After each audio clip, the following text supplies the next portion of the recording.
जी cafe lecture 78। आज के lecture का आगाज करते हैं। आज हमने एक तो कल हमारे कंसेप्ट रह गया था business transaction outside the normal course of business हो तो उस केस में ऑडिटर की रिस्पांसिबिलिटीज क्या है, कोर्स ऑफ एक्शन क्या होगा, क्योंकि ये रिस्क भी सम टाइम रिलेटेड पार्टी के प्रोसीजर परफॉर्म करते हुए हमारे सामने आ सकता है कि हम कोई ऐसी ट्रांजैक्शन आइडेंटिफाई कर लें जो कि outside normal course of business हो। उसकी एग्जांपल्स कल हमने पढ़ ली थी, 5 एग्जांपल्स आपको बताई थी कि जब भी केस स्टडी में ये एग्जांपल आ जाए फौरन आपके जहन क्लिक हो जाए कि transaction outside the normal course of business की एग्जांपल्स है। आज हम उसको कंप्लीट करेंगे। उस क्वेश्चन में कोर्स ऑफ एक्शन क्या होगा, फिर उसके बाद पास्ट पेपर्स की डिस्कशन होगी। चैप्टर 16 के पास्ट पेपर्स की डिस्कशन हमने नहीं की, ठीक है, इसकी डिस्कशन होगी। फिर इसके बाद नेक्स्ट चैप्टर टाइम मिला, अगर टाइम मिला हमें तो जो नेक्स्ट चैप्टर है चैप्टर 17 ऑडिट सैम्पलिंग, उसका एक कंसेप्ट स्टडी करेंगे। सेलेक्टिंग आइटम फॉर टेस्टिंग, यानी अगर ऑडिटर वेरिफिकेशन के लिए, टेस्टिंग के लिए कुछ आइटम को सेलेक्ट करना चाहता है तो कितने तरीकों से सिलेक्शन की जा सकती है। ये हमारा आज का टारगेट है। तो लेक्चर की तरफ चलने से पहले प्रीवियस लेक्चर में से अगर कोई क्वेश्चन पूछना चाहते हो पूछ लीजिए। जी जी जी इसके बारे में बता देंगे। कमिटमेंट टू रीपरचेज का मतलब ये होता है कि मैंने भाईजान को आज 30 दिसंबर को एक चीज सेल की और साथ ही उसी एग्रीमेंट में ये तय पाया कि 5 जनवरी को मैं इसे वापस वो चीज खरीद लूंगा। तो अगर आप असल में देखिए तो ये सेल एंड रीपरचेज है, लेकिन इनफैक्ट बजाहिर नजर आने में ये सेल और परचेज 2 ट्रांजैक्शन है, लेकिन असल में अगर आप देखो तो ये 0 ट्रांजैक्शन है, क्योंकि कुछ भी नहीं हो रहा। इसको आप अकाउंटिंग में क्या नाम देते हैं? नहीं, सब्सटेंस ओवर फॉर्म का कंसेप्ट। सब्सटेंस ओवर फॉर्म का कंसेप्ट है कि बजाहिर नजर आने में चीजें कुछ और हो और असल में वो रियलिटी कुछ और हो, तो इसको कहते हैं सब्सटेंस ओवर। और अगर फर्ज कीजिए मैनेजमेंट खास तौर पे आप फोकस कर रही हो, एम्फसाइज कर रही हो, नहीं सर ये सेल ही की ट्रांजैक्शन है और ये रेंट के बाद वाली परचेज ही की ट्रांजैक्शन है, सब्सटेंस ओवर फॉर्म को इग्नोर करे और फोकस कर रही हो इस चीज के ऊपर, तो फिर इसका मतलब है हम ये जहन में रखेंगे कि मैनेजमेंट कोई खुद गड़बड़ करना चाह रही है। ठीक है, हाँ जी बिल्कुल, यही एग्जांपल आगे चल के मैं डिस्कस करूंगा। Whether management is emphasising on particular accounting treatment, यानी वो बजाय ये कि जो in effect in true sense treatment होना चाहिए उसके बजाय किसी खास पर्टिकुलर अकाउंटिंग ट्रीटमेंट के ऊपर ज्यादा फोकस कर रही हो, इसका मतलब है कि कुछ गड़बड़ है। और कोई क्वेश्चन? जी मैम।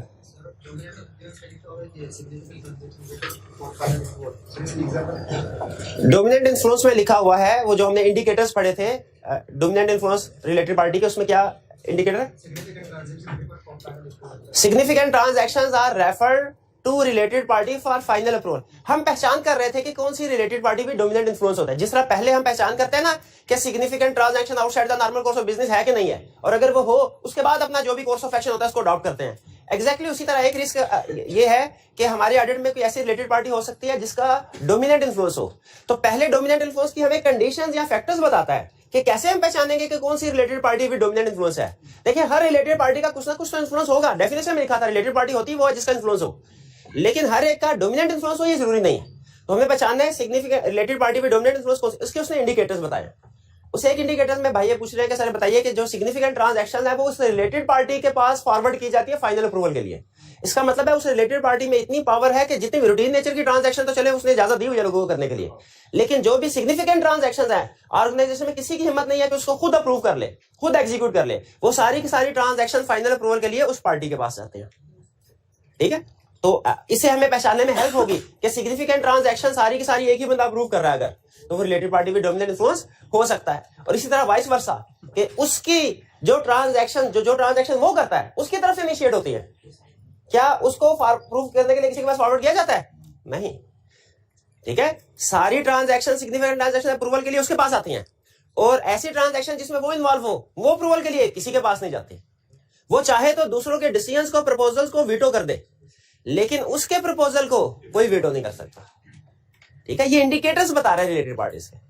ठीक है, जितने ज्यादा इंडिकेटर्स पूरे हो रहे होंगे उतना ही ज्यादा हमारा शक भी बढ़ता जाएगा कि ये रिलेटेड पार्टी भी डोमिनेंट इन्फ्लुएंस है। और अगर किसी कंपनी में किसी क्लाइंट पे आपको रिलेटेड पार्टी भी डोमिनेंट इन्फ्लुएंस मिल जाए तो फिर वो क्या है भला? हमारे लिए रिस्क ऑफ फ्रॉड है, क्योंकि ऐसी पार्टी अगर फ्रॉड करना चाहे, मनी लॉन्ड्रिंग करना चाहे, इलीगल एक्टिविटी करना चाहे, आसानी से कर सकते हैं, कुछ को रोकने टोकने वाला नहीं है। इसीलिए हम इस तरह की रिलेटेड पार्टी को जब आइडेंटिफाई करते हैं तो फिर इसके साथ जो ट्रांजैक्शंस होती हैं उनको खास तौर पे फोकस कर रहे होते हैं। ठीक है, कि इनमें रिस्क ऑफ फ्रॉड तो नहीं। जी, क्या डायरेक्टर डोमिनेंट पार्टी हो सकता है, लेकिन हर डायरेक्टर डोमिनेंट पार्टी नहीं होता।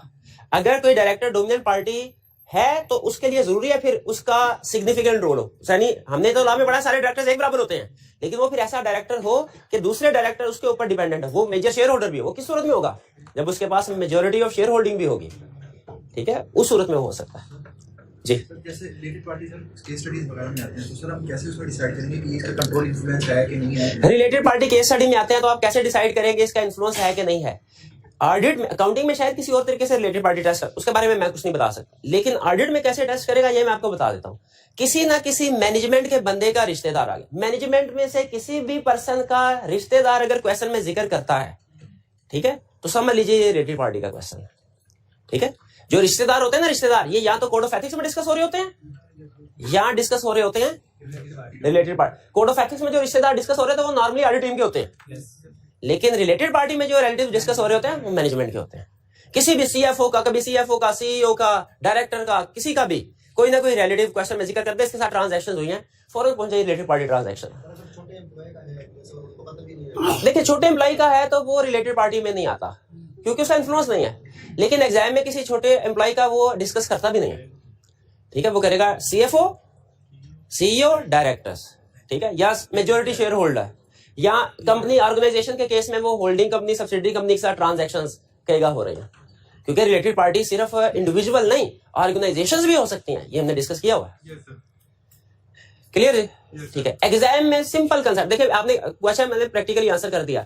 एग्जाम में जब भी मैनेजमेंट का, किसी भी मैनेजमेंट का वो कह दे कि रिलेशनशिप है, हम उसे रिलेटेड पार्टी की तरफ ले जाएंगे, क्योंकि एग्जाम में अगर वो कह देता है जी ह्यूमन रिसोर्स मैनेजर है या मार्केटिंग डिपार्टमेंट का हेड है, अब एग्जाम में आपके जजमेंट तो अप्लाई नहीं कर सकते कि किस लेवल का बंदा है, जूनियर लेवल का है सीनियर लेवल का है।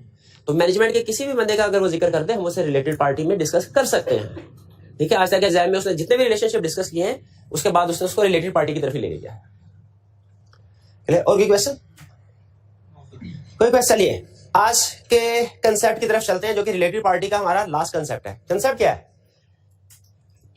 अच्छा, हमने परसों के लेक्चर में स्टडी किया था कि रिलेटेड पार्टी के बेसिक कंसेप्ट डिस्कस करने के बाद, जो कि सिर्फ कंसेप्ट बिल्डिंग थी, एग्जाम में नॉर्मली नहीं पूछता, जो एग्जाम पॉइंट ऑफ व्यू से कंसेप्ट डिस्कस किया था वो ये कि ऑडिटर क्या रिस्क असेसमेंट प्रोसीजर परफॉर्म करता है to ensure completeness of related parties. क्या ये प्रोसीजर में क्लियर है? अच्छा ठीक है। इसको हमने 3-4 कैटेगरीज में क्लासिफाई किया था, इंक्वायरी करता है, इंस्पेक्शन करता है, डिस्कशन करता है और अदर प्रोसीजर्स है।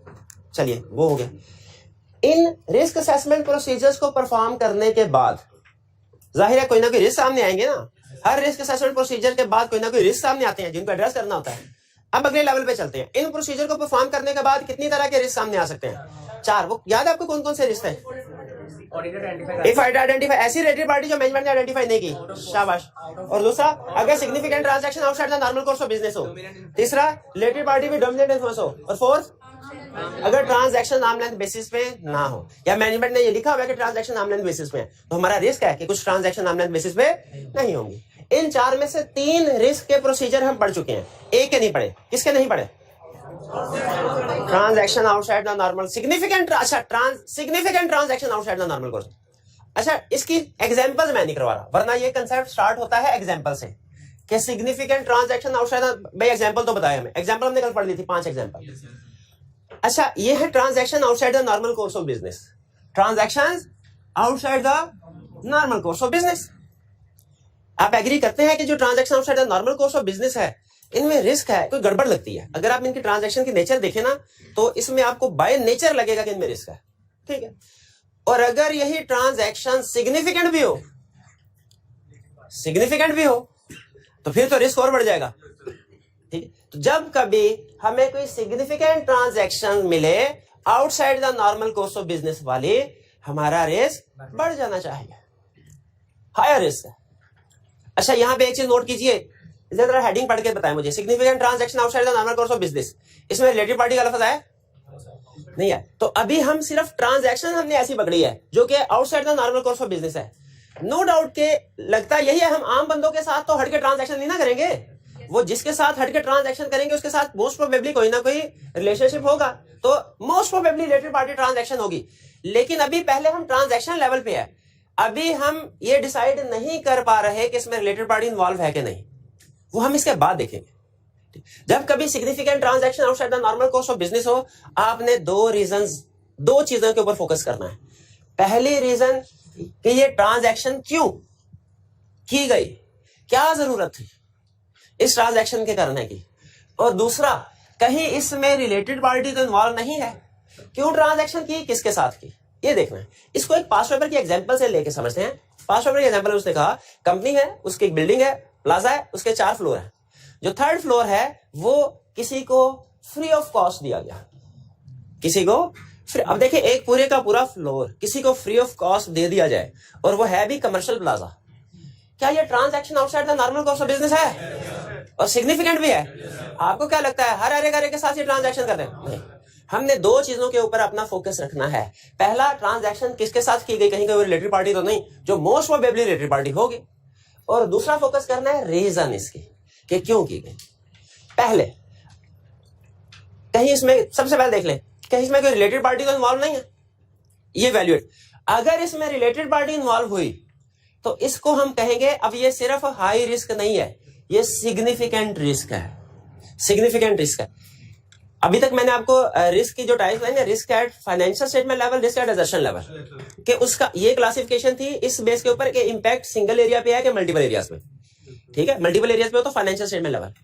अब जो हमारे रिस्क होते हैं ना, उनकी सवेरिटी के हिसाब से कि कितना सवेयर है, एक वर्ड बोलते हैं हम सिग्निफिकेंट रिस्क, यानी एक होता है हाई रिस्क। जैसे रिलेटेड पार्टी ट्रांजैक्शन में रिस्क हाई है, significant transaction outside the normal course of business में रिस्क हाई है, इसे एग्री कर। लेकिन जब समझ लीजिए कि डबल हाई हो जाए रिस्क, उसे हम कहते हैं सिग्निफिकेंट रिस्क। ऐसे रिस्क को खास तौर पे पढ़ना जब आता है ना, तो सबसे पहले ये पूछता है इस क्लाइंट पे सिग्निफिकेंट रिस्क था कोई, अगर था तो सबसे पहले वो मुझे दिखाओ। ठीक है, तो अगर पहले तो रिस्क हाई हमारा यहीं पे हो गया था, transaction outside the normal course, जब हमें पता चला इसमें रिलेटेड पार्टी भी इन्वॉल्व है तो ये सिग्निफिकेंट रिस्क हो गया। इस केस में हमने उसके साथ जो भी ट्रांजैक्शन है, एग्रीमेंट हुआ है, अब ये उसे चाहे 0 रेंट पे ही दी गई हो, इसका एग्रीमेंट तो हुआ होगा ना, लिखत पढ़त कोई हुई, हमने उस एग्रीमेंट को, या ट्रांजैक्शन अगर एग्रीमेंट नहीं भी हुआ, इस ट्रांजैक्शन की डिटेल को इंस्पेक्ट करना है। ठीक है, इसकी डिटेल्स को इंस्पेक्ट करना है। मोस्ट प्रोबेबली कोई ना कोई एग्रीमेंट हुआ होता है, चाहे आपने फ्री ऑफ कॉस्ट भी किसी को चीजें दी हो ना, एग्रीमेंट हुआ होता है। जैसे आप अगर मोबाइल किसी को फ्री में दे और एग्रीमेंट ना हो तो आप दूसरे बंदे को बता उसको चोरी का इल्जाम लगा सकते हैं। तो अगर आप किसी को गिफ्ट के तौर पे भी चीजें दे रहे हो ना, तो कुछ ना कुछ लिखत पढ़त प्रैक्टिकली होती है, ताकि बाद में इस तरह का इल्जाम ना लगे कि जी इस बंदे ने नाजायज कब्जा कर लिया था हमारे प्लाजा के ऊपर। ठीक है, वो हाँ जी। तो इंस्पेक्ट, हमने हिब्बा नामा बोला है, उसने निकाह नामा नहीं बोला, वो हिब्बा नामा। अच्छा चले, हाँ। तो इंस्पेक्ट रिलेट, हमने उस कॉन्ट्रैक्ट को इंस्पेक्ट करना, उसमें देखना है क्या इसकी प्रॉपर अप्रूवल हुई थी। भाई अप्रूवल देखनी चाहिए कि नहीं, क्या इसको प्रॉपरली अकाउंट फॉर और डिस्क्लोज कर दिया गया है, अकाउंट फॉर। अच्छा मुझे बताया, डिस्क्लोजर तो समझ आया, अकाउंटिंग का मतलब क्या है? 0, हाँ IFRS। अब ये मुझे नहीं आता, मुझे सच में नहीं आता IFRS 15। IFRS 15 आपको भी नहीं आता? मैं आपका दर्द समझू। अच्छा मुझे ये बताइए कि अकाउंटिंग अगर फ्री में किसी को चीजें दे तो उसकी अकाउंटिंग करनी होती है कहीं? फ्री में अगर गुड्स को IFRS 15 इस इशू को डिस्कस करता है, क्या कर? हाँ, रेवेन्यू रिकॉर्ड होता है कि नहीं होता? एग्जैक्टली होता है, एग्जैक्टली होता है। ये आगे चल के आप CFA में हमारा अकाउंटिंग का पेपर था, उसमें एक एडजस्टमेंट आती थी कि एक डायरेक्टर ने इंटरेस्ट फ्री लोन दिया जो 100 मिलियन का, जो आपने 5 साल के बाद कंपनी ने पे करना है, इसकी एंट्री पास करें। ये हम लोग बड़ा फंसते होते थे अपनी स्टूडेंट लाइफ में इसके ऊपर, और हम एंट्री क्या पास करते थे? 100 मिलियन का लोन है ना, तो हम कहते थे cash debit loan credit 100 million से। हालांकि ये एंट्री गलत है, ये एंट्री गलत है। हमने उसको डिस्काउंट करके प्रेजेंट वैल्यू पे रिकॉर्ड करना होता है और हर साल उसको हाँ जी अनवाइंड करना। एग्जैक्ट। तो जो रिलेटेड पार्टी ट्रांजैक्शन आमने बेसिस पे नहीं होती ना, उनकी काउंटिंग में यही मसला होता है कि स्टैंडर्ड ये कहते हैं उनको फेयर वैल्यू के ऊपर मार्केट रिकॉर्ड होना चाहिए, जबकि हमने डिस्काउंटेड टर्म्स के ऊपर या फ्री ऑफ कॉस्ट रिकॉर्ड किया होता है।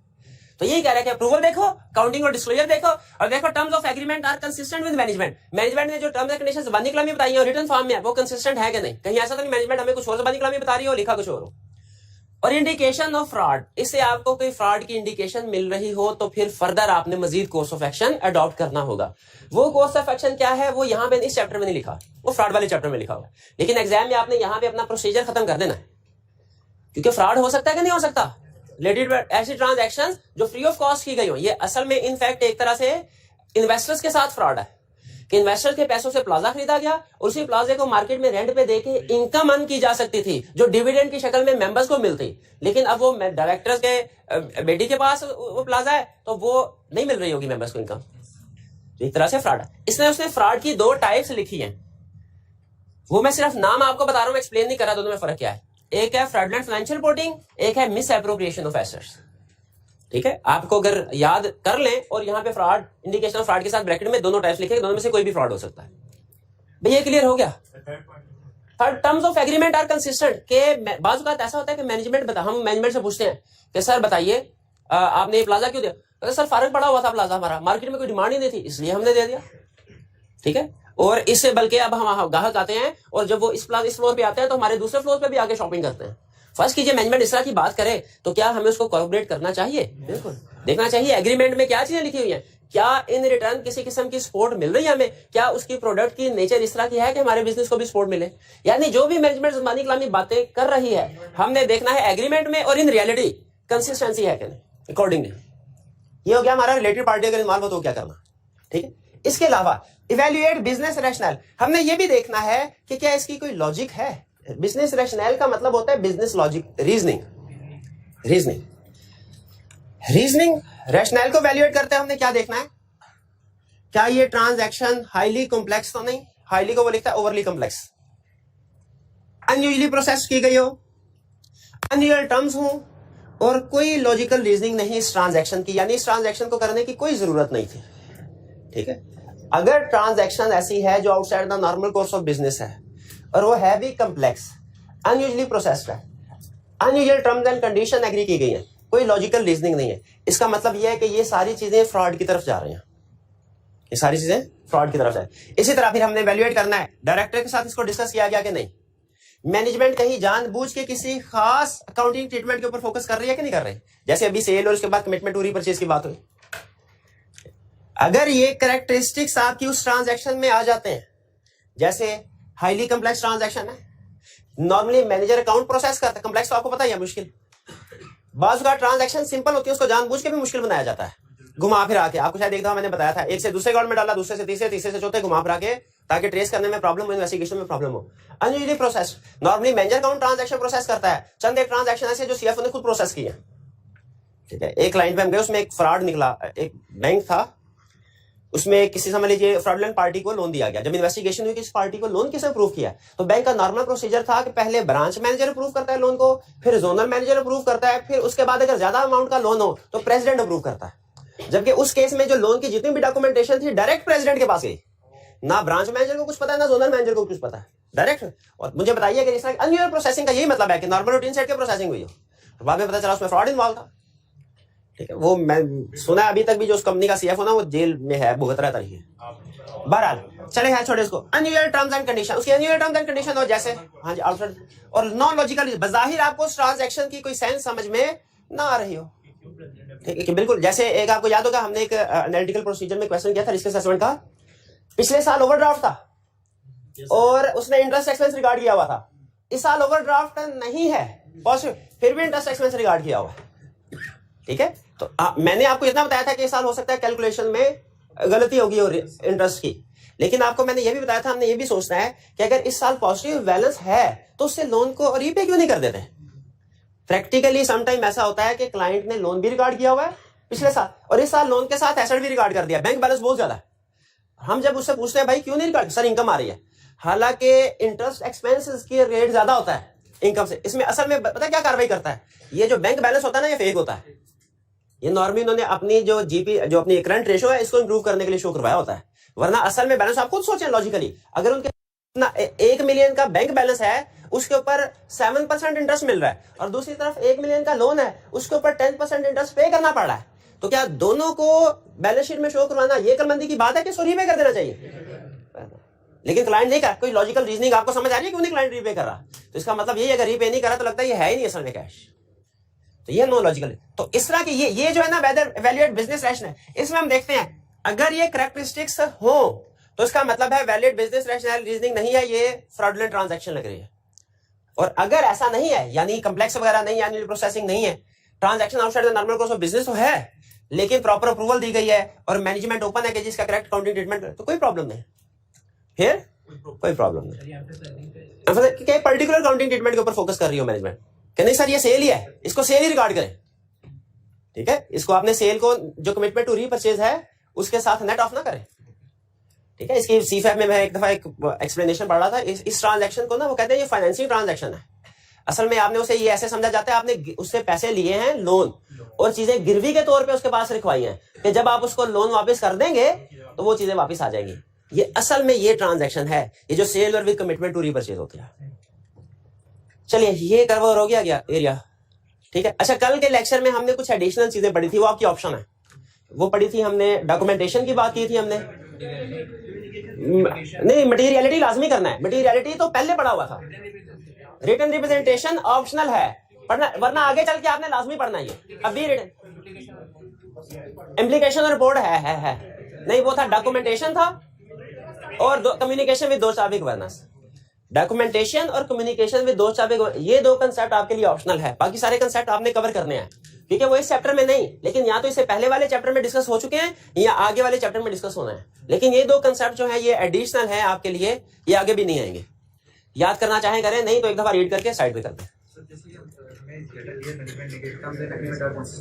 जी जी जब हम मैनेजमेंट से कितने थे जो कि कंसिस्टेंसी के लिए, तो वो तो हमने जब उसने हमें डेटा प्रोवाइड किया नहीं देखिए स्टूडेंट का यहाँ पे क्वेश्चन ये है सर टर्म्स, आपने कहा terms of agreement are consistent with management explanation, तो मैनेजमेंट तो हमें वही बताएगी जो एग्रीमेंट में लिखा होगा।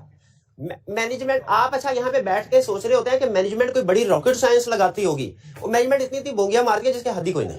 वो ये भी कह सकती है कि सर एग्रीमेंट कोई हुआ ही नहीं, हालांकि एग्रीमेंट हुआ होगा, वो कह सकते हैं सर एग्रीमेंट हमारे पास आया ही नहीं, ठीक है, एग्रीमेंट हुआ, वो किसी ने पढ़ा ही नहीं होता एग्रीमेंट। इवन क्लाइंट के ऐसे एग्रीमेंट्स होते हैं, हम उनको बता रहे होते हैं इसमें ये चीज लिखे, ये चीज, उसे कहते हैं भाईजान आप ये आपने सप्लायर ने डिलीवरी लेट कर दी है, आपने उससे पेनल्टी क्यों नहीं उससे रिकॉर्ड करवाई, तो कहा सर पेनल्टी कैसे रिकॉर्ड, हम कहा एग्रीमेंट में लिखा हुआ है, पढ़ा ही नहीं। परचेज मैनेजर वाला एग्रीमेंट करता है, डिपार्टमेंट वाला, अकाउंटिंग डिपार्टमेंट वाले मजाल है कभी वो एग्रीमेंट पढ़ा, कभी नहीं पढ़ता। छोटी छोटी बातों पे खुश हो जाता है, तो वो कभी नहीं, छोटी छोटी यही खुशियां आपकी जिंदगी में, इसके यहाँ पे बड़ी खुशी तो दूर है, कम अज कम 4-5 महीने बाद रिजल्ट आएगा इंशाल्लाह। तो वो ऐसे होता है कि मैनेजमेंट ने बात तो उनको नहीं पता होता, तो हम यही इवैल्यूएट कर रहे होते हैं, और समटाइम जानबूझ के हमें करेक्ट इन्फॉर्मेशन नहीं देती, उसको भी अंदाजा होता है कि आपने कॉन्ट्रैक्ट नहीं पढ़ना। ये प्रैक्टिकली जो छोटा सा कॉन्ट्रैक्ट होता है ना, वो भी कोई 10-12 सबों का होता है, ठीक है, और हम कहते हैं कॉन्ट्रैक्ट क्या जो किया होगा सही किया होगा। अब आप अगर पढ़ने बैठे तो 2 घंटे हो रहा हमारी क्लास है, टिक्कू ऑडिट करें और मेरी क्लास में निकले, तो प्रैक्टिकली समटाइम ऐसा होता है, एग्री कुछ और किया होता है, मैनेजमेंट हमें कुछ और बताती है, ठीक है। क्या हम डॉक्यूमेंट साथ लेके जा सकते हैं? जाना नहीं चाहिए, क्योंकि हमारा एक स्टैंडर्ड है डॉक्यूमेंटेशन का, जो भी हमने पढ़ना है वो ये कहता है कि ऑडिटर रिस्पॉन्सिबल है सेफ कस्टडी का, डॉक्यूमेंट्स की सेफ कस्टडी का, देखिए जाना नहीं चाहिए। लेकिन हम सम टाइम सॉफ्ट कॉपी का रिकॉर्ड ले जाते हैं, कोशिश करते हैं हार्ड कॉपी का रिकॉर्ड ना लेके जाएं, क्योंकि वो गुम हो जाए ना, बाजू का बहुत प्रॉब्लम हो जाती है, सीरियस प्रॉब्लम भी हो जाती है। कॉपी करवा के लेके जाना नहीं चाहिए, स्टैंडर्ड ये कहता है, लेकिन हम ले जाते होते हैं समटाइम एग्रीमेंट बाजू का, हाँ जी वो समरी बनानी होती है कॉन्ट्रैक्ट्स की, तो क्लाइंट के कॉन्ट्रैक्ट्स ले जाते हैं, लेकिन उस सूरत में फिर हम पे रिस्पॉन्सिबिलिटी होती है कि हमने सेफ कस्टडी रखना है, उसको कॉन्फिडेंशियल रखना है उस डॉक्यूमेंट। चलिए अब हम चलते हैं पास पेपर के क्वेश्चंस की तरफ, ठीक है, क्वेश्चन की तरफ पास कीजिएगा।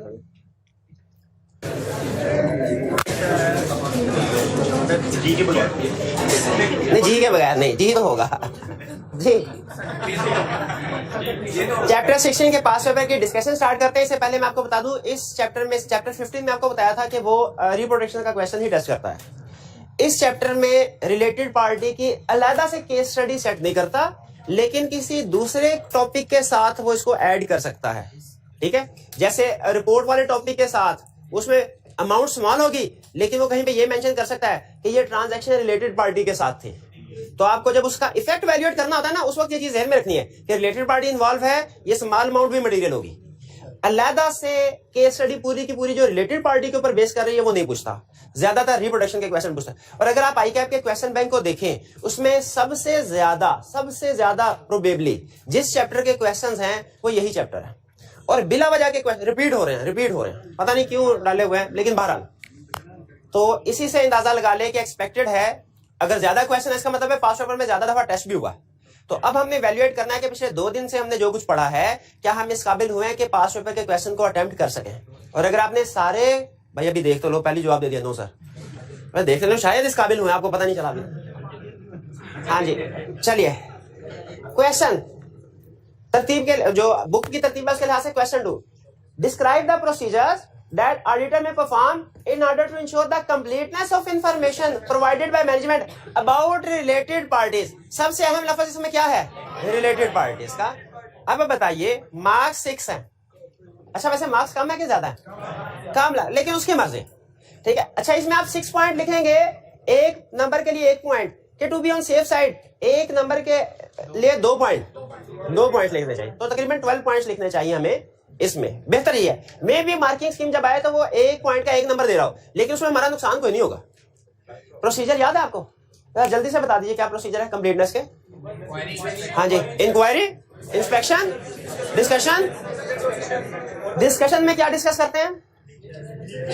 Nature and extent of related parties, professional, but ठीक है। इंक्वायरी किससे करते हैं और क्या करते हैं?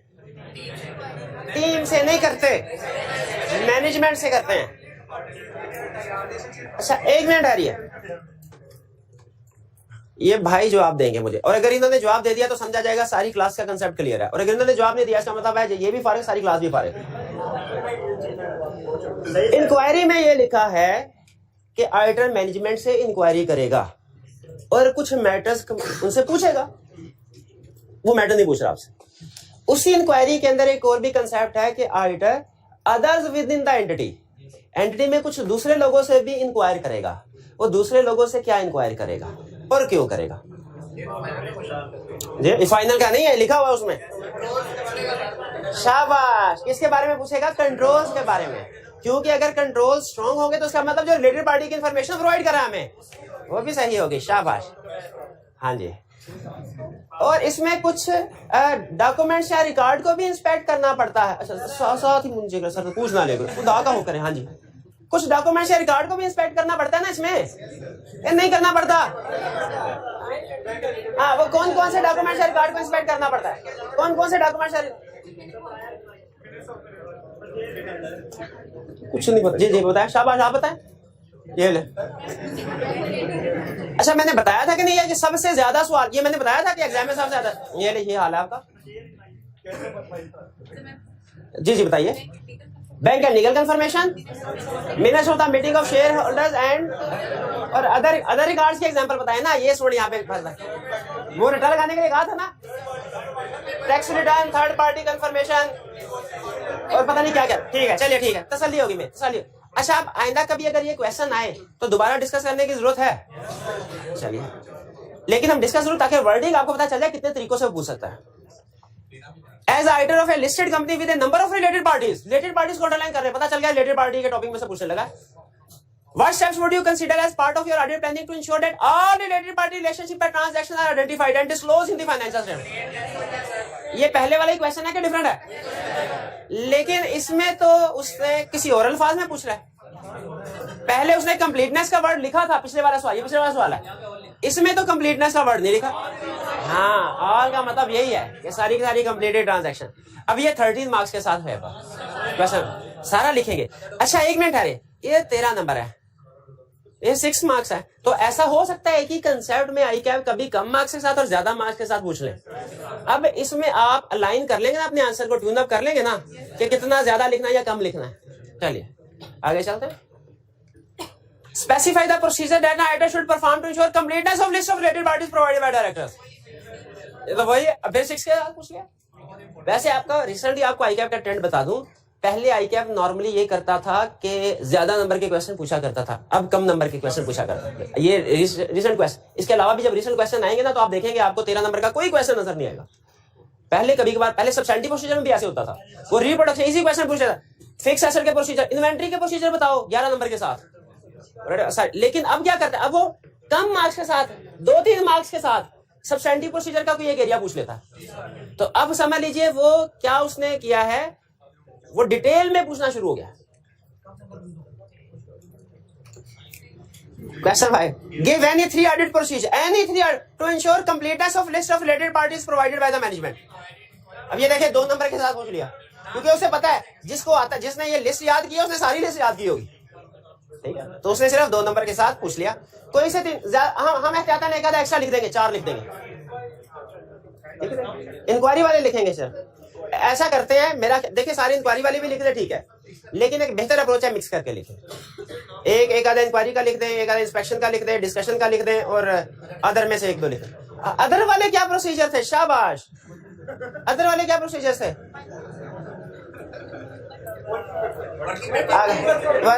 एक मिनट है जी। प्रायर ईयर के वर्किंग पेपर को इंस्पेक्ट करना है, प्रीडिसेसर ऑर्डर को कॉन्टैक्ट करना है, ठीक है, चलिए ठीक है, आगे चल। 6, briefly describe any 3 risk of material misstatement in case of significant related party transaction. ये तो हमने पढ़े ही नहीं। रिलेटेड पार्टी के हवाले से क्या रिस्क हो सकते हैं? हाँ, ट्रांजैक्शन हो सकता है ऑनलाइन बेसिस पे ना हो सकता है रिस्क ऑफ फ्रॉड हो रिलेटेड पार्टी पे डोमिनेंट इन्फ्लुएंस की वजह से, हो सकता है सारी ट्रांजैक्शंस डिस्क्लोज ना किया गया हो, और हो सकता है ट्रांजैक्शन आर्म लेंथ बेसिस पे रिकॉर्ड ना की गई हो। असल में वो जो 4 रिस्क हमने पढ़े थे ना, हेडिंग वो सिर्फ हेडिंग पूछ रहा है। स्टूडेंट के अंदर ये क्वेश्चन जब आया, स्टूडेंट कहेगा सर ये तो आपने पढ़ाया नहीं, ये तो आपने पढ़ाया नहीं। तो वो 4 उसने 3 रिस्क पूछा, रिस्क कौन से होते हैं? वही तो है रिस्क जो रिस्क असेसमेंट प्रोसीजर परफॉर्म किया, उसके बाद जो 4 रिस्क आपको बताए थे अराइज हो सकते हैं, वही तो है। बस ये है कि लिस्ट की शक्ल में नहीं पढ़ाए कि 1 2 3 4 ये है, ठीक है, कि एक छोटा सा कंसेप्ट। स्टूडेंट ये एक्सपेक्ट कर रहा होता है कि जो मैंने याद किया ना, जिस तरीके से सवाल भी उसी तरीके से पूछे कि चारों चीजें इकट्ठी कहीं पे लिखी हुई है तो फिर चारों चीजें इकट्ठी पूछे, वरना ना पूछे। ये ऐसे नहीं, वो जाहिर प्रोफेशनल एग्जामिनर ऐसा कुछ। Next, a schedule of related party transaction provided by the client includes 2 significant transactions which are outside the। अच्छा, इसमें ज्यादातर क्वेश्चन में क्या करता है आपको बताया, रिस्क बता देगा, आपने रिस्क को पहचानना होगा, उसके बाद उसके जो प्रोसीजर हैं उनको रिप्रोड्यूस करना। कह रहे 2 significant transactions which are outside the normal course of business। outside the normal course of business को अंडरलाइन करना है हमने। State the substantive procedure that an auditor should undertake in respect of this transaction। ये अभी पढ़े, छाप दे सारे छाप में। अच्छा, मुझे चले 4 नंबर हैं तो सारे ना छापे, सारे ना छापे, 2 इधर से छाप दे, 2 3 इधर से छाप दे। लेकिन मुझे एक चीज बताइए, अब जरा नोट कीजिए। Outside the normal course of business का केस है, एग्रीड, इस पे तो हम सारे एग्री करते हैं। उसने लिखा ये ट्रांजैक्शन रिलेटेड पार्टी के साथ। क्या हमें सिर्फ ये वाले प्रोसीजर लिखने हैं कि significant transaction outside the normal course of business whether related parties involve, कि ये भी लिखने हैं?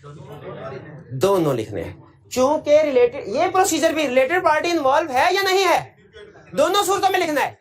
ये वाले केस सिर्फ उस वक्त लिखना है, वैल्यूएट करना है अगर रिलेटेड पार्टी इन्वॉल्व है। फिर ये असल में कंसेप्ट शुरू होता है transaction outside the normal course of business से, रिलेटेड पार्टी से शुरू नहीं होता। ये कंसेप्ट शुरू कहां से होता है? तो significant transaction outside the normal course of business है तो ये दोनों पॉइंट एक्टिव हो जाएंगे, ये दोनों पॉइंट एक्टिव हो जाएंगे, ठीक है जी। तो इसका मतलब है इसमें से आप दोनों में से मिला के 4 पॉइंट लिख सकते हैं। कोशिश करें दोनों में से 2 या एक में 2, एक में 3, 1 2 एक्स्ट्रा भी लिख दे। ये क्लियर हो गया? क्या क्वेश्चन को पढ़ के पहचान गया transaction outside the normal course of business है? आगे चले, ये लंबा चौड़ा क्वेश्चन आया। You are the audit manager or audit of listed company Kamil Limited. Prior to completion of audit, you came across a prospectus issued by Neelam Limited, according to which a director of KL is the chief executive of NL. Related party, शाबाश। Associated companies होगी ना दोनों। Associated company की definition हमने पढ़ी कि नहीं पढ़ी? वो लीगल रिक्वायरमेंट्स वाले में, जिसमें आप पूछते थे सर होल्डिंग की अदर होल्डिंग और सब्सिडरी किस केस में वो वाली कंडीशन डिस्क्वालिफिकेशन की है? हाँ, याद नहीं, डिस्क्वालिफिकेशन की कंडीशन थी ना, पहली वाली कंडीशन शेयर होल्डिंग वाली थी एसोसिएटेड कंपनी के लिए, वो उस कंपनी में भी अप्लाई होती है, एसोसिएटेड में भी, और बाकी की कंडीशन एसोसिएटेड पे नहीं, होल्डिंग और सब्सिडरी पे अप्लाई। ये याद है बात? क्लास में कितने ऐसे स्टूडेंट है जिनका ख्याल ये है कि एसोसिएटेड हो या होल्डिंग सब्सिडरी हो कोई फर्क नहीं पड़ता? फर्क पड़ता है डिस्क्वालिफिकेशन में, लॉ में। हाँ जी, लॉ में फर्क पड़ता है डिस्क्वालिफिकेशन क्राइटेरिया। अच्छा चलिए ठीक है, तो ये एग्री करते हैं सारे, एक कंपनी में डायरेक्टर दूसरी कंपनी में डायरेक्टर दोनों एसोसिएटेड रिलेटेड पार्टी होती हैं, एग्री करते हैं ना? चलिए, however the name of NL was not included in the list of related parties provided by KL. अच्छा, on being confronted the management has advised that the name was omitted inadvertently। उन्होंने कहा गैर इरादी तौर पे omit हो गया था नाम, as the appointment took place just 2 months prior to the year end, क्योंकि अपॉइंटमेंट 2 महीने पहले ही इसका मतलब ये है कि अगर इनके कंट्रोल्स जो हैं वो वीक लग रहे हैं, क्या ये वैलिड जस्टिफिकेशन है? भाई 2 दिन पहले भी रिलेटेड पार्टी का ट्रांजैक्शन है, ईयर एंड से पहले उनके सिस्टम को उसे आइडेंटिफाई करना चाहिए, डिस्क्लोज करना चाहिए। कौन सा केस है? If आइडर has identified. चलिए, अच्छा ये टू आइडेंटिफाई रिलेटेड पार्टी वाले प्रोसीजर है कि ओन आइडेंटिफाई? ओन वाले। और ये भाई मुझे बताएंगे ओन वाले प्रोसीजर कौन कौन से थे? बताओ। हाँ जी,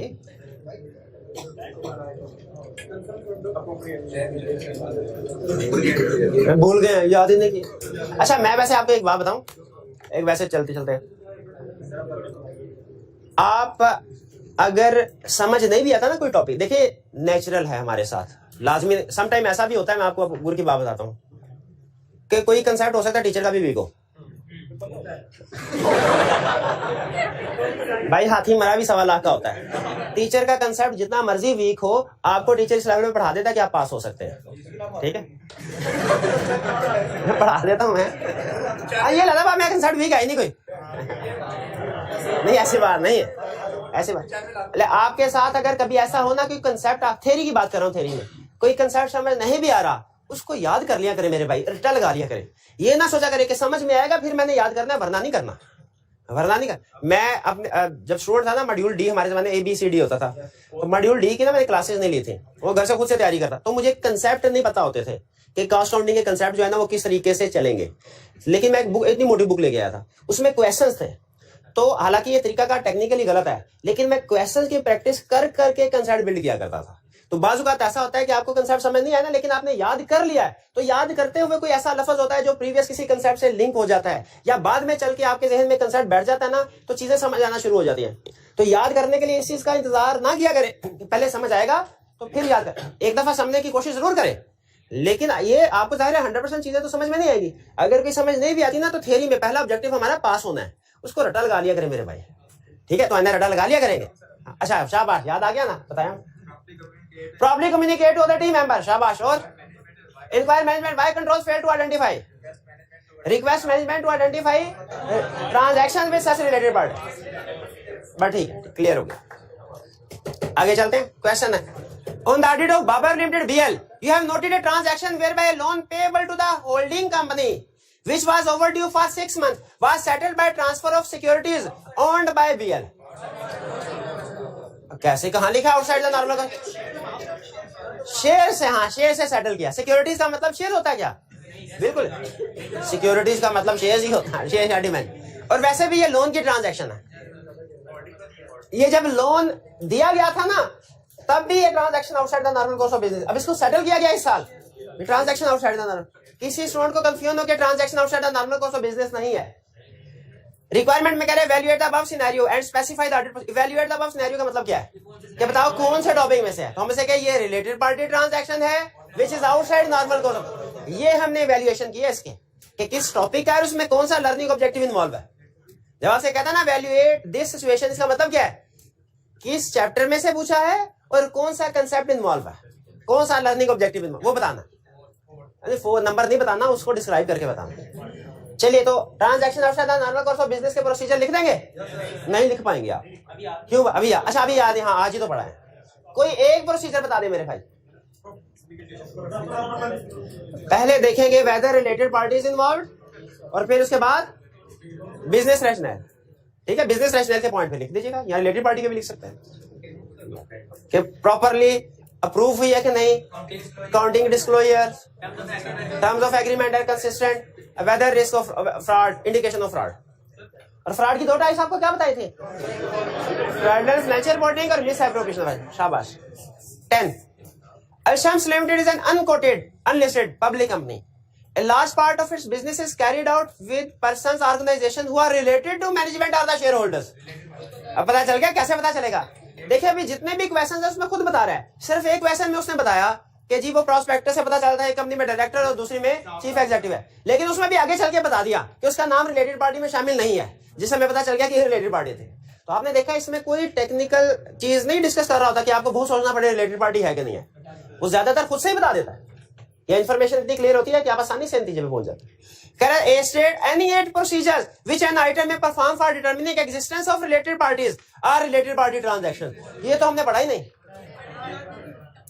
हाँ, for determining the existence of related party का मतलब क्या है? ये डिटरमिन करने के लिए कि रिलेटेड पार्टी एग्जिस्ट करती है कि नहीं करती। कंप्लीटनेस का प्रोसीजर कंप्लीट है। हाँ हाँ बिल्कुल, एग्जिस्ट कर रही है, इसका मतलब यही है ना कि एग्जिस्ट कर रही है, रिकॉर्ड किया कि नहीं किया। बी, अच्छा कोई से आठ दे, बेहतर यह कि मिक्स करके दे। B, give 4 examples of situation that may be indicative of dominant influence exerted by related party.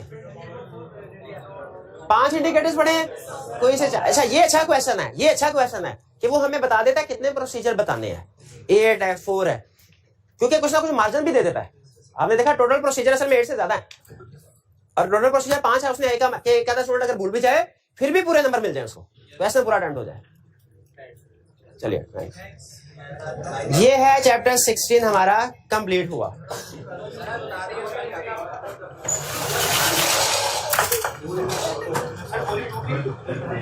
Volume 2 के क्वेश्चंस आप कर सकते हैं, उसमें कोई प्रॉब्लम है? वॉल्यूम 2 है किसी के पास तो दिखाई। उसमें सिर्फ एक क्वेश्चन है जो आई कैप ने डिस्कस किया था, वो अच्छा क्वेश्चन है, वो अच्छा क्वेश्चन। उसके अलावा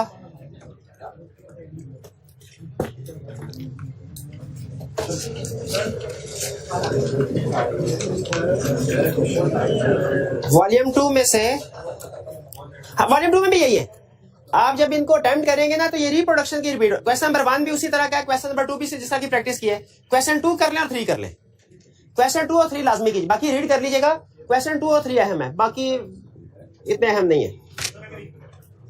2 और 3 ये मेरी सजेशन है। क्वेश्चन नंबर 2 और 3 वॉल्यूम 2 में से इसको अटेम्प्ट कर लीजिएगा, ये आपके कंसेप्ट रिवाइज होंगे। अच्छा 3 वाला जो है ना, ये आपका वो रिपोर्टिंग इम्प्लीकेशन वाला है, तो ये बेहतर है कि इसको अटेम्प्ट करें, 2 और 3 दोनों। जी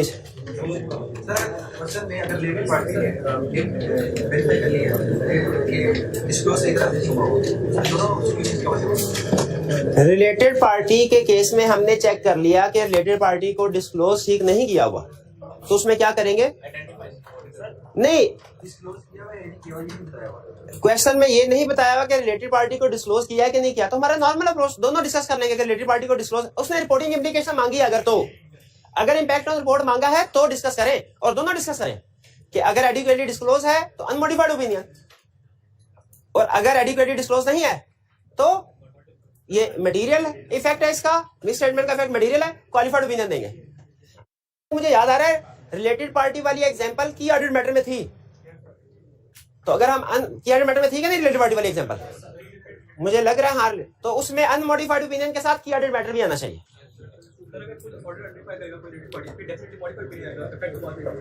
अगर क्वेश्चन का ये, अगर राइटर कोई ऐसी रिलेटेड पार्टी आइडेंटिफाई कर ले जो मैनेजमेंट ने आइडेंटिफाई नहीं की, तो क्या ये कंफर्म है कि रिपोर्ट मॉडिफाइड होगी, ओपिनियन मॉडिफाइड होगा? कंफर्म नहीं है, इसलिए कि ऑडिटर ने रिलेटेड पार्टी आइडेंटिफाई करके बाकी के प्रोसीजर परफॉर्म कर लिए ना, जो स्टैंडर्ड करता है, जो हमारे रिस्क में से पहला रिस्क था वो कर लिए। उसके बाद ऑडिटर मैनेजमेंट से रिक्वेस्ट करेगा कि सर इसको डिस्क्लोज कीजिए फाइनेंशियल स्टेटमेंट्स में। अगर मैनेजमेंट डिस्क्लोज कर देती है तो फिर अनमोडिफाइड ओपिनियन है, फिर कोई प्रॉब्लम नहीं। अगर डिस्क्लोज ना करे फिर मॉडिफाइड ओपिनियन आएगा। यानी मैनेजमेंट से ऐसा भी तो भाई, मैनेजमेंट ने अगर डेप्रिसिएशन रिगार्ड नहीं की, क्या कंफर्म है कि क्वालिफाइड ओपिनियन होगा? वो तो डिपेंड करता है, हम सजेशन देंगे, मैनेजमेंट उसको रिगार्ड कर रही है कि नहीं। उसी तरह रिलेटेड पार्टी मैनेजमेंट से आइडेंटिफाई नहीं हुई, डिस्क्लोज नहीं हुई, क्या कंफर्म है ओपिनियन क्वालिफाइड होगा? वो तो डिपेंड करता है हमारे प्रोसीजर परफॉर्म करने के बाद हम जब रिकमेंड करेंगे इंक्लूड कर लें, उसको इंक्लूड करती है कि नहीं करती? जी नहीं, कंट्रोल वीकनेस हम देखिए, एक आधी पार्टी अगर आइडेंटिफाई नहीं हो सकी, इसका ये मतलब नहीं है कि कंट्रोल्स वीक है। हम कंसीडर करते हैं कि शायद कंट्रोल्स वीक हो, अगर लगे कि हमें वाकई कंट्रोल्स वीक हैं, क्योंकि हमने कंट्रोल्स में अभी नहीं पढ़ा, शायद मैंने आपको बताया था, कंट्रोल्स भी एब्सोल्यूट एश्योरेंस प्रोवाइड नहीं करते। अगर वो रीजनेबली काम कर रहे हैं और एक आधा ट्रांजैक्शन, तो कोई प्रॉब्लम नहीं। हाँ जी बिल्कुल, तो ओपिनियन मॉडिफाई करते हैं वाहिद रिलेटेड पार्टी, बिल्कुल जी। अब हम चलते हैं अपने नेक्स्ट चैप्टर की तरफ। सिर्फ फ्रेश माइंड, भाई हर रोज माइंड फ्रेश नहीं हो सकता भाई। अभी फिर फरवरी की 8 तारीख लग जाएगी, 7 से पहले चाहते हैं ना सिलेबस खत्म हो जाए, तो फिर सुन, इतनी फरमाइशें पूरी नहीं होती। फरवरी के 4-5 दिन लगेंगे, ज़हनी तौर पे तैयार रहें। नहीं संडे भी कोई ऑन नहीं, आप तसल्ली के साथ रूटीन के साथ रिवीजन करते रहें। जब आखिरी दिन आप जाएं तो आपके जहन पे ये हो कि ऑडिट की तैयारी हो चुकी है, आप इस टारगेट के साथ जाएं। बजाय मुझे कोई प्रॉब्लम नहीं है, मैं 500 रुपए को मीट करता हूँ, स्पीड थोड़ी सी ज्यादा करूंगा, वो ये 2 हफ्ते में कंप्लीट हो जाएगा सिलेबस, ठीक है वो कोई, लेकिन मैं करना नहीं चाहता, क्योंकि जो 500 रुपए मैं आपको नहीं करवाऊंगा ना, वो फिर आपको खुद से करने पड़ेंगे। और अगर क्लास में हम 10 मिनट में उसको डिस्कस कर लेते हैं, आपको आधा घंटा लग जाएगा, ठीक है। इसीलिए मुझे एडिशनल प्रैक्टिस करवाने दें। ये नहीं कि मैं सिलेबस को स्लो लेके चल रहा हूँ। लेट होने की एक रीजन ये भी होती है सिलेबस स्लो चला है, लेकिन एक रीजन ये भी तो हो सकती है कि एडिशनल प्रैक्टिस क्वेश्चन ज्यादा किए। अभी आप खुद डिसाइड कर ले कि रीजन क्या है। छुट्टियां रीजन नहीं है, ये पहले बता दिया था, क्योंकि छुट्टियां पिछले सेशन में भी करता रहा हूँ। Selecting items for testing. अच्छा क्या सैम्पलिंग आइटर 100% आइटम्स को सेलेक्ट नहीं करता, ऐसे है। चले ये आज नहीं पढ़ाता आपको, कल पढ़ा देता हूं, लेकिन एक छोटा सा कंसेप्ट बिल्ड कर देता हूं, छोटा सा 1-1.5 मिनट में से। सैम्पलिंग का जो चैप्टर है, ये पहली चीज जो आपको बताता है ना, वो ये कि वर्ड सिलेक्शन में और वर्ड सैम्पलिंग में फर्क है। वर्ड सिलेक्शन में और वर्ड सैम्पलिंग में, सिलेक्शन का मतलब क्या है, आपने किसी भी एरिया को वेरीफाई करना है तो वेरिफिकेशन के लिए आइटम्स कैसे उठाएं उस एरिया में से, इसको हम कहते हैं सिलेक्शन।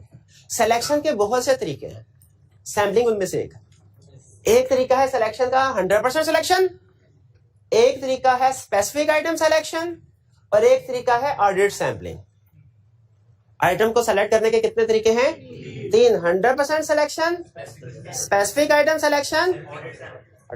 आपको याद है हमने कंफर्मेशन की केस स्टडी की थी, उसमें से एक केस स्टडी में, बल्कि बहुत सी केस स्टडी उसमें डेटर्स की डिफरेंट क्लासिफिकेशन दी थी। उनमें से क्या हम सारे के सारे डेटर्स को सेलेक्ट करते थे? नहीं, बल्कि उनमें से कैटेगरी वाइज डिसीजन करते थे। अब जरा मुझे साथ साथ होके नॉट होके करते जाइएगा। क्या कोई ऐसी क्लास होती थी जिसमें हम सारे के सारे डेटर्स को सेलेक्ट कर लेते? शाबाश, ये है 100% सिलेक्शन। क्या कोई ऐसी कैटेगरी होती थी जिसमें हम चुन चुन के खास आइटम को सेलेक्ट करते थे जो ओवरड्यू हैं, जिनके नेगेटिव बैलेंसेस हैं, या जिनमें रिस्क ज्यादा है, पिछले साल की निस्बत ज्यादा वेरिएशन है, चुन चुन के ऐसे आइटम्स को ढूंढते थे जिनमें रिस्क हो, स्पेसिफिक आइटम सिलेक्शन।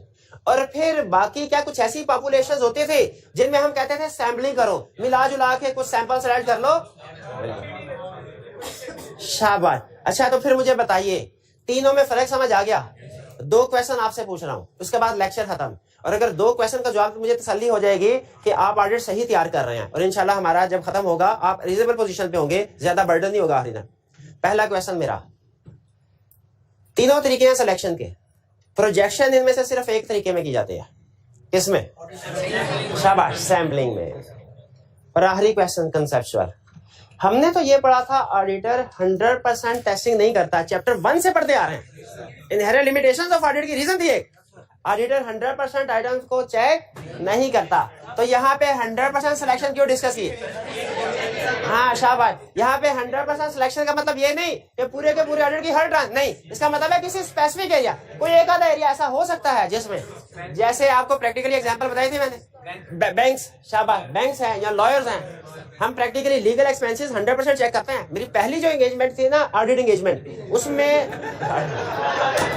उसमें मेरे सीनियर ने मुझे बताया था कि लीगल एक्सपेंसेस का एरिया करो, और 100% करने को कहा था। तो मैंने कहा सर हम तो पूरे ऑडिट में ये पढ़ते हैं कि 100% सिलेक्शन नहीं होती, आप ये क्यों कह रहे हैं कि 100% सिलेक्शन करो? उसने कहा पूरे ऑडिट में 100% नहीं करा, सिर्फ इससे क्यों, इसमें रिस्क ज्यादा है, इसमें रिस्क ज्यादा है। ठीक है, नहीं हमारे जमाने में ऑडिट के सिलेबस में टॉपिक नहीं होता था। चलिए, नहीं भागा अभी नहीं किया, भागा परसों जाएंगे। आज का लेक्चर यहाँ पे खत्म करते हैं हम। अल्लाह हाफ़िज़।